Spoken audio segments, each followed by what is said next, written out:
بسم الله الرحمن الرحيم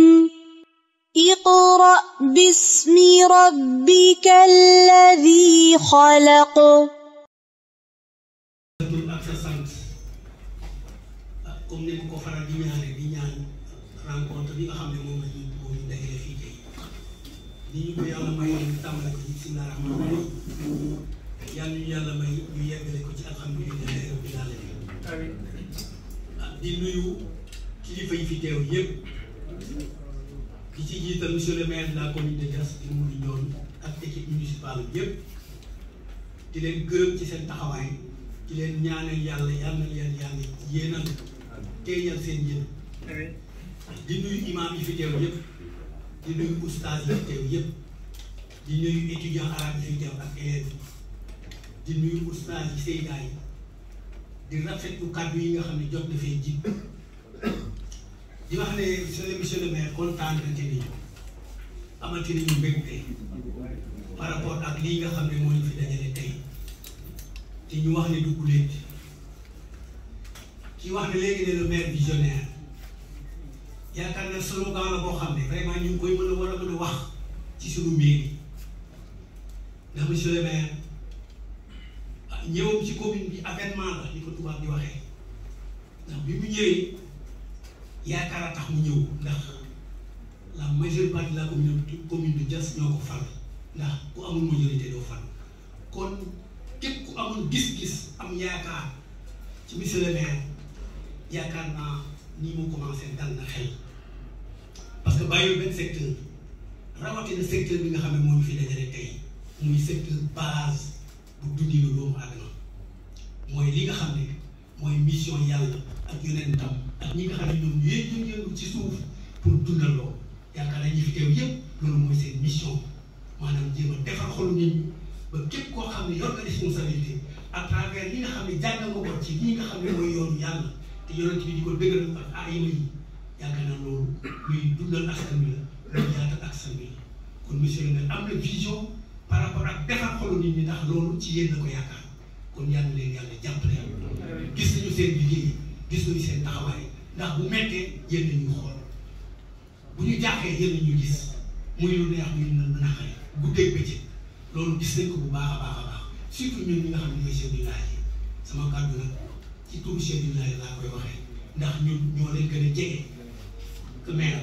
sori na waaye ñun ñooy relais par rapport ak lii nga xam ne yéen a koy liggéey yéen a ngi liggéey lu rafet a rafet ci dëkk ndax gis nañ ko ku dox ci commune bi nga xam ne l'islam mu ngi dox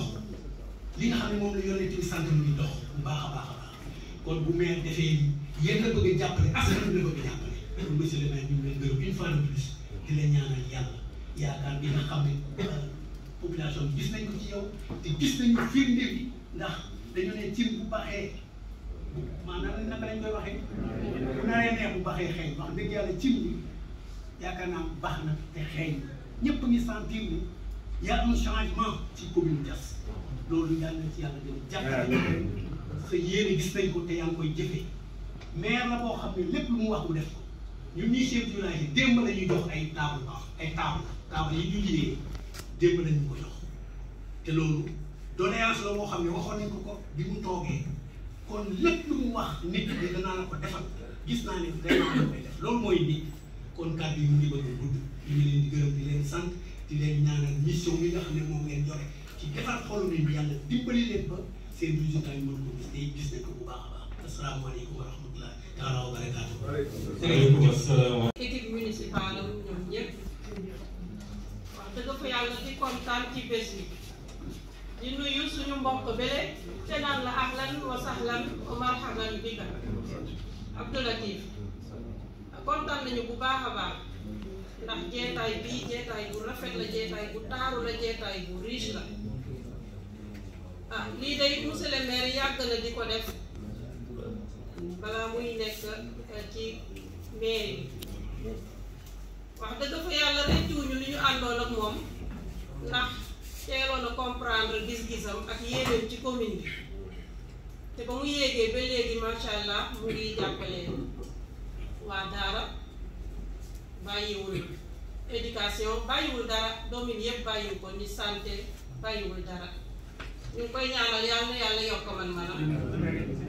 te may jéggalu bu baax a baax ci kàddu yi may yëkkati ndax wax dëgg fa yàlla lii du ma ne masu fi am waaye bu fi amee it fekkee buñ ko ci suñu jamono. asalaamaaleykum. fekkewuñ ko ci suñu jamono ndax maa ngi fi xamee ñu bari ñoo xam ne à 75 ñun ñoo doon mbabat ci école arabe yi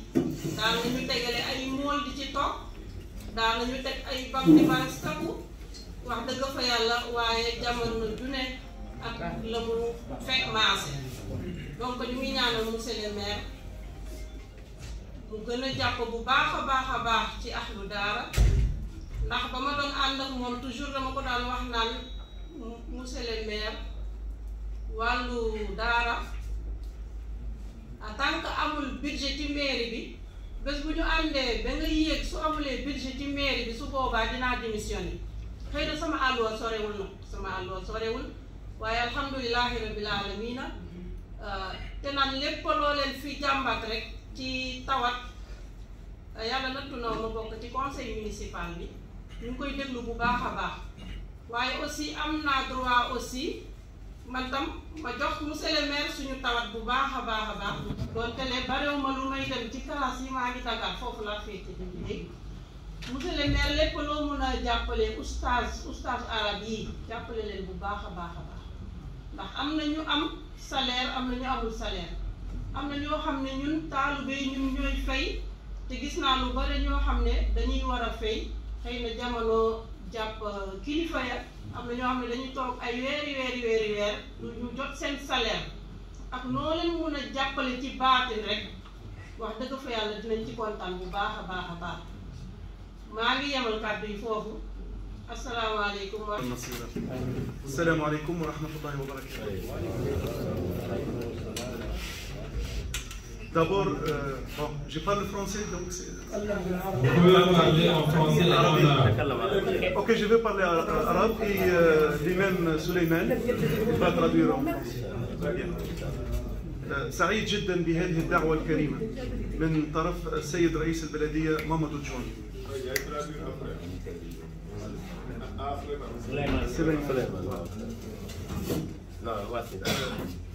هذه الدعوة الكريمة تلقيناها واستجبنا لها بكل فرح وسرور. والحقيقة مثل هذه الاجتماعات مهمة جدا. لما أرى أنه la mairie de Diass au service de l'éducation et de la formation professionnelle, moi je confirme. Parfois tu vois des titres comme ça juste pour les titres. Mais la réalité c'est autre chose.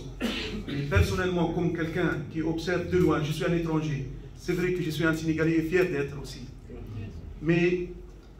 un Tunisien qui vient de l'étranger et je suis là. Donc j'observe un peu de loin, mais j'observe mieux. Je confirme que la mairie de Diass est au service de l'éducation et la formation professionnelle. Parce que depuis 2018, novembre 2018, j'ai venu ici à Diass. Je trouve dans mon bureau un carton plein de cahiers et de fournitures scolaires. J'ai demandé qui a amené ça. Ils m'ont dit Monsieur Mamadou John. Il n'était pas la maire de Diass. Il est avant qu'il devienne même maire de Diass. Et ça se répète 2019 et les autres années. J'ai dit, dans ma vie, depuis 11 ans, ici au Sénégal, il n'y a que 2 personnes que je l'ai vu qu'ils ont donné pour les écoles. Abin Jona, c'était une actrice d'origine casamançaise. Elle est au Nigeria, j'ai oublié son nom, je m'excuse. Et M. Mamadou John. Ça, c'est important. On a entendu le mot visionnaire, c'est vrai. Ça, je le confirme. À part ça, on a vu des bourses pour les étudiants de Diass, plus que 20 millions francs CFA. C'est important. Et Diass, la petite village là, de quelques années derrière, personne n'entend de Diass. Maintenant, elle est devenue une ville ou bien un village international. Diass existe sur tous les billets d'avion de tout le monde qui vient au Sénégal ou bien qui quitte le Sénégal vers le monde. Elle est devenue, tout le monde parle de Diass. J'ai un voisin, il veut venir étudier la médecine à l'université de Thiès. Moi, je parle de Thiès et lui, il parle de jazz. Parce qu'il connaît jazz mieux que Thiès. C'est jazz qui est connu, plus que Thiès, c'est une réalité. Il me demande, est-ce qu'il y a jazz, il y a où je peux louer? Est-ce que jazz, il y a des terrains, je ne sais pas quoi? Je dis non, c'est Thiès. Il me dit, jazz ou bien Thiès? Je dis toujours, c'est Thiès, alors que lui, il insiste sur jazz. Et c'est normal, le nom de jazz existe partout. Il est devenu un village international. De compter sur l'éducation, c'est ça ici qu'il vient d'être visionnaire. La petite village là, on veut ou bien on ne veut pas, malgré elle, elle va devenir une ville, très grande ville internationale. Le pôle d'Agga-Kholpa qui va venir, et l'aéroport, et avec l'aéroport il y a des extensions, il y a le port d'Indayan. Donc vous êtes entre deux grands projets, parmi les meilleurs projets dans le monde, en Afrique. Le port d'Indayan, l'aéroport de Jazz qui est mieux que l'aéroport de Carthage, en Tunisie. C'est plus beau, et plus climatisé, plus confort. C'est une réalité. Ça, on doit le dire. Ça, c'est important. Mais pour cette mutation entre petit village vers l'international, ça dépend du travail de tout le monde. Les écoles arabes, ils ont un grand part pour participer dans cette mutation, la réussite de cette mutation. La mairie, tout le monde, nous comme centre éducatif, tout le monde, on est demandé, et toutes les associations locales, des jeunes ou bien des femmes ou bien d'autres, tout le monde, on doit travailler ensemble. Parce que ce n'est pas facile, c'est un défi très, très difficile. Aujourd'hui, je suis un villageois, demain, je deviens dans un grand pôle de 600 000 personnes. Ce n'est pas facile. Cette mutation-là, demain, avec des écoles, avec des hautes technologies, avec aménagement, un grand aménagement, un port, parmi les grands ports en Afrique, Andayan, un aéroport, machallah, à côté de moi, même pas 7 minutes. Donc, ça dépend d'un travail dès maintenant. Et il y a plus mieux que l'éducation et la formation professionnelle. C'est ça qui nous aide à réussir tout le monde. Et ça facilite cette mutation-là. C'est l'éducation. Et on a vu aussi la formation professionnelle. On a vu combien de séminaires sont faits ici, et bien combien... ci wolof comme nañ nga ko résumé cérémonie bi ñu réunion tey mooy cérémonie boo xamante ne dañuy jàppale école yi jàngale arabe ak diine islam fii ci commune Diass école yooyu bëri nañu ay oustaz ak ay yaaseda yu xarañ ñoo fa nekk yu am itte ñun en tant que maire gannaaw compétence transfert éducation la ñu wax ak lieu de culte ñu ne kon nañ leen gën a jàppale de façon un peu plus officielle. jàppale bi 130 table banc dinañ leen ko joxaale leen également 2000 cahiers sans compter dinañ leen jox également 800 téere yoo xamante ne ak i basan yoo xamante ne pour accompagner leen davantage avant ñuy def loolu dañu def le tour dem ci daara bu nekk am na ci daara yoo sax basan la ñu gën a soxla parce que boo leen joxee ay table banc la ñu gën a xatal rek mais jàppale ne c'est un programme la boo xamante ne dañ ko fas yéene wesaare tàmbali ko ren mais fexe ba daal mandat bi ñuy njëkk a def fii ci mairie Diass ñu gunge leen ba xar kanamu daara yooyu mën a soppe waaye occasion la également pour ñu fàttali Sénégalais yi ne njàngale mu arab mooy jiitu njàngale tubaab ndax boo xoolee université bu Pire bu Xaali Amar Fall taxawaloon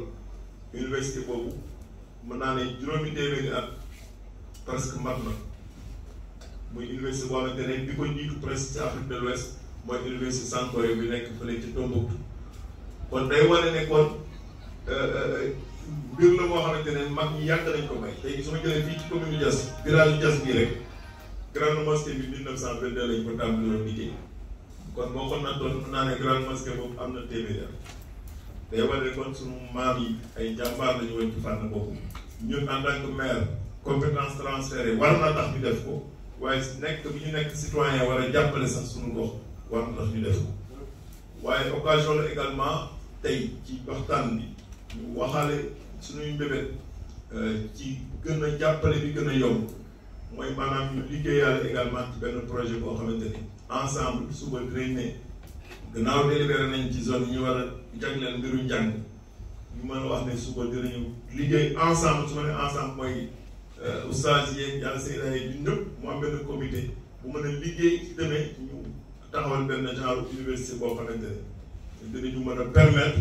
ñu boole njàng après bac yi ak njàng professionnel. waaw loolu nag bés bu ñu ci waxtaanee ba jubóo ci li ki des financement bi bu difficile ndax ku ci nekk ci ñun am na ay partenaires mais mën nañu créer même une fondation boo xamante ne partenaires yëpp danañ ci dugal li ñu am ensemble ñu liggéey ci nga xamante ne après le bac rek danañu former xale yi autour de l' enseignement technique et professionnel sans compter ñu continuer ndax ni mu amee kii faj ci tubaab noonu la amee kii faj également ci arab foo dem ci àdduna bi si tey boo demoon dëkku arab yi boo koy làkk tubaab wala anglais mën nañ la bañ a déglu sax bu leen neexee parce que ñoom la ñuy jàng ñu koy jàng ci seen làkk waaw te loolu baax na aussi ñu xam ko kon cursus bi mën na continuer jusqu'à la formation technique et professionnelle te loolu fas nañ ci yéen liggéey ensemble donc ñuy gërëm ñëpp di sant ñëpp di wax ne incha allah dinañ gën a continuer jàppale daara yi dinañ gën a continuer jàppale njàng mi dinañ gën a continuer taxawu jàkk yi ak jumaa yi ak église yi dinañ continuer jàppale lépp loo xamante ne doomu dëkk bi ñu koy jéem fii même à titre privé pour accompagner leen moyens ñoom matul rek lépp ndax même yàlla nu ñu sàkk sax nga xam ne am na lépp mën na defandoo lépp ci même jour bi gis ngeen ni mu koy programmer ni mu koy planifier te incha allah dinañ ci gën a jàpp ndax day ñu seex la ñu maire moom day ñu seex la ñëpp nga war a taxaw te incha allah taxaw bi dina gën a baax kàddu yooyu daal lañ ci doon wax di gërëm ñëpp di sant ñëpp je pense que le résumé est.